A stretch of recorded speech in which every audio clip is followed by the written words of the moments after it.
So this is something that I genuinely wanted to talk about. It's not something that's happened like recently, or I guess like in the Nintendo like news recently, but I wanted to talk about it anyway before we go to our big commentary episode next week, which I'm announcing right now. Next week, September 2nd, is going to be like, the end of like the weekly uploads on eMancast, but I'm not going to get into detail on that. I'll talk more about that next week. But anyways, Joy-Con drift. Joy-Con drift has been an issue with the Nintendo Switch probably since it first launched.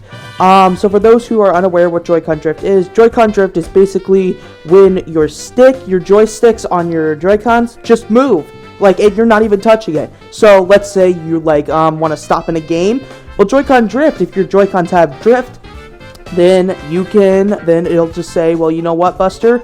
We're gonna move for you. So very annoying. It got to the point where there were a bunch of lawsuits being filed against Nintendo for class action lawsuits for this problem.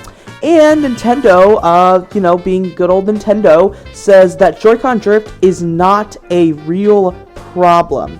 So that's what I kind of want to talk about in this video today, because, for most people, it'd be like, oh, well, obviously, but you know what? What if? I like to think, let's just suspend disbelief. Let's just say that, maybe Joy-Con drift could just be something that only a couple people have. That is not the case at all. I'd say it affects a large majority of Switch users. But let's just talk about Joy-Con drift. So like I said, Joy-Con drift began probably as early as when the Switch came out, and it was just an annoyance that really hinders from playing, and that honestly left people to go and buy more Joy-Cons, because it's practically unusable if your Switch Joy-Cons keep moving without you doing anything. When I had my old Switch, those Joy-Cons had drift, and they were so annoying. I could never use those Joy-Cons. I had to always use my Pro Controller, because Pro Controllers, they can drift. Any controller can drift, but I'll talk more about that later. But, yeah, so I would always have to use my Pro Controller. Now, when the Switch OLED came out, there were rumors that Nintendo had fixed the Joy-Con problem by putting little, soft, I don't know what it's called, but something soft below the control stick so that they wouldn't drift. I don't know if that's true. I'm not going to unscrew my Joy-Cons to see if it's there. But I've had my Switch OLED since 2021. It has not had drift. I've had my Switch Lite since 2023. That hasn't drifted either. And I've had my regular Switch since a month or two ago. So those Joy-Cons don't have drift. Now, I'm assuming maybe I've also taken a lot more care of my Joy-Cons. I haven't really been doing anything that could give it drift, but who knows? Maybe it is fixed, but I believe it is still a problem for some, because some people still have their Switch they bought day one, which the Joy-Cons probably have drift. And heck, people buy a lot of Joy-Cons, and they all have drift. And it's like, why? Now, let me clarify something. Stick drift is nothing new. It's a problem that happens, sometimes. Heck, even the Pro Controllers can have drift. It's just the way it is. They do have drift. But it is more prominent with the Joy-Cons, because while usually stick drift is caused by something malfunctioning, or maybe it's from age, but the Switch Joy-Cons can start having drift anytime. So supposedly what happens when the Joy-Cons have drift is when, you're having either dirt or dust that gets into the sensors. So if you leave your Switch just sitting around and dust falls into the Joy-Cons, that typically causes it. It's something that is messing with the internal components of the Joy-Cons.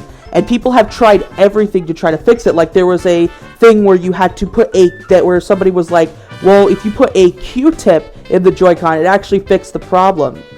Well, I actually tried that method one time on one of my Joy-Cons, and it worked for a day. And then about a day later, it started drifting again. These things are just short-term problems, short-term fixes. Now, because of the lawsuit that Nintendo had with the Joy-Con drift, it has been to the point where if you send your Joy-Cons into Nintendo, they will repair it for free. Now, I have not sent my Joy-Cons to Nintendo because I don't really, like, I mean, none of my Joy-Cons drift anymore. But, I do believe, I haven't heard, like, I mean, I've heard that it's another short-term thing where, like, you know, they work fine for about a month or two, but then they start drifting again. Like, I don't know if that's true, I genuinely don't, but that is, I think that's what I've heard, but yeah, I'm not too sure about that. But I do know that Nintendo offers free repairs. Though I do believe you have to pay for shipping, though, which is classic Nintendo, but yeah. So the thing is now, after, you know, doing some diving on Joy-Con drift, is Joy-Con drift a real issue? Yes. I mean, you could have literally, I mean, I understand that, you know, you could have literally made that judgment as soon as you walked in. Stick drift is a problem. It takes away from the enjoyment of a game. It makes a controller practically unusable. And in the Joy-Con's case, since it's used in so many scenarios on the Switch, whether that's handheld mode, docked mode, handheld mode, or just, you know, you want to put it on a Joy-Con grip. There are many uses for it, and there's so many ways for it to go wrong. Heck, I bet you if you dropped a Joy-Con on your carpeted floor, that would probably cause drift. And it's like, most controllers don't have that problem. Like, I remember my Wii Nunchuck had drift, but it wasn't even that bad. It just made the character move slightly, and you could easily recalibrate it. And speaking of recalibration, I am aware that the Switch has recalibration. Like, you can recalibrate your joysticks to reset them. And again, that's a short-term thing. Like, it fixed it for me for like an hour or two, and then it got back to drifting again, sometimes sooner. And again, these are just short-term problems for a long issue. So yes, I do believe Joy-Con drift is a real problem, and the way Nintendo, you know, I'm sure they've, like, they did apologize for Joy-Con drift, but they never outright called it Joy-Con drift. I think they said something along the lines of, "We are sorry for any issues that you're having with the Joy-Con." They never called it Joy-Con drift. Now, I'm sure that's because of the lawsuit. They can't call it Joy-Con drift, I guess, but, I mean, it's like, I don't know, it's just strange to me, and I'm glad they offer free repairs, but this should have never been a problem to begin with. Like, I swear, it is literally the biggest flaw of the Nintendo Switch, and it's still being talked about to this day, because it's still a problem. Even if Nintendo did put, like, you know, some cloths or something underneath the Joy-Con sticks to fix it, that doesn't save the people who have had Joy-Con drift. Heck, imagine if you have a Nintendo Switch Lite where you cannot remove your Joy-Cons. Like, I am extra careful around my Switch Lite because if my Joy-Cons get drift, my Switch Lite is basically toast. Because you have to buy Joy-Cons and you can't detach the Switch Lite Joy-Cons. So you just, yeah, it doesn't make sense. It's so ridiculous that it's like Nintendo just doesn't really, like, see it as a big issue, which it is. Yes, stick drift is common. It happens all the time. But it doesn't always, but, like, I've left my Pro Controller out, and I'm sure dust has gotten into it, and it's never drifted before. Ever. And it's like, the Joy-Cons are only the issue. Like, it always happens with the Joy-Cons. And it's like, I wish that there was a lot more feasible solutions. Like, this should have never been a problem to begin with, but it is. And it's gotten to this point where there's lawsuits being filed. And, I mean, the free repairs are fine, but they're, like, losing Nintendo money by, like, getting it. And some people, and it's just annoying because Joy-Cons are not cheap. They cost $80 if you want a new pair. And like, why would you pay $80 for something that you know is going to start drifting? Which, I mean, obviously you buy it because, like, you need more Joy-Cons to use your Switch. But at the end of the day, like, they would just start drifting too.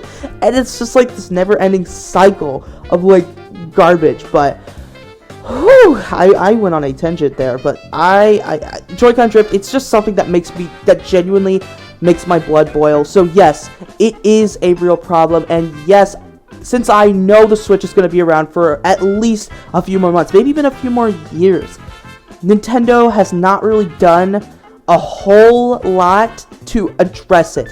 They've offered free repairs, they've kind of acknowledged it, but they did say that it was not a real problem and it doesn't affect players. And I would really love to see a Nintendo employee play like something like Breath of the Wild or Mario Odyssey or Tears of the Kingdom or Splatoon 3 with Joy-Con drift. I genuinely want to see that because I think they'll be singing a completely different tune once they play it. But yeah, so this was not meant to be like a whole tangent, but I kind of got off track, but it all ties back to one thing. Yes, Joy-Con drift is a real problem. So I just wanted to talk about this a little bit and just kind of rant about this problem, and that's about it. Have a good one.